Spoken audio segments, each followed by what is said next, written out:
If you are searching good poems of William Wordsworth, it's quite difficult as they are huge in numbers and many in pages. So instead of that, watch this short video in which you are getting all 10 iconic poems of William Wordsworth. Number 1, I wandered lonely as a cloud. Poem आपको message देती है कि किस तरह जब हम अकेले होते हैं, अशांत होते हैं, तो प्रकृति के साथ बिताया हुआ समय हमें कठिन वक्त को खुशियों में बदल देता है.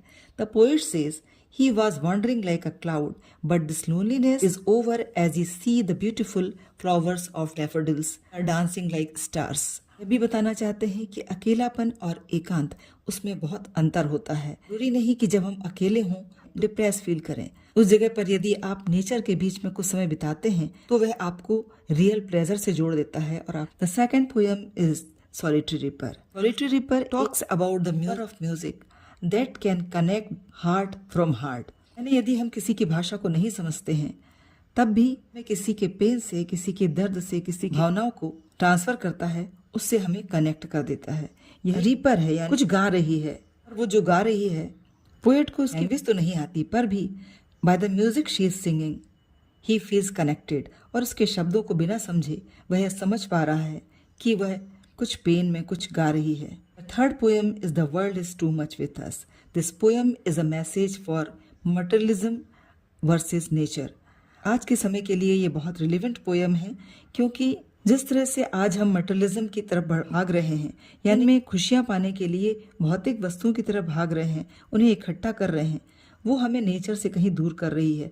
जबकि वास्तविक खुशी या रियल प्लेजर उन चीज़ों में नहीं मिलता.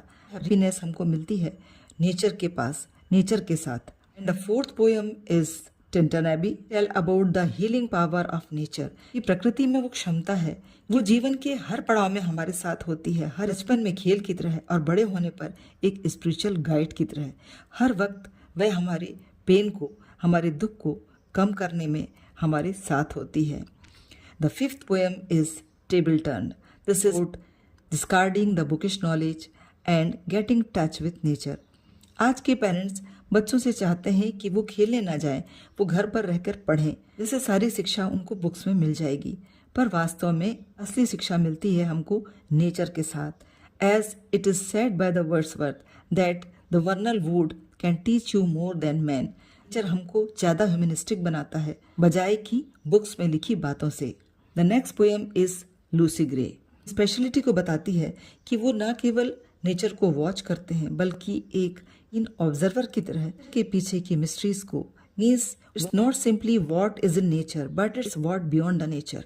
प्रकृति के रहस्यों को जानने में वो उत्सुक दिखते हैं. इसमें वो एक मासूम बच्चे की कहानी बताते हैं नेचर का हिस्सा है, और नेचर में भी वही इनोसेंस है जो कि एक बच्चे में होता है. The lines written in early spring. Poem also give a social message and the famous line of this poem is what man has done of man. कि आज इंसान के साथ क्या कर रहा है. Tells about going away from the nature.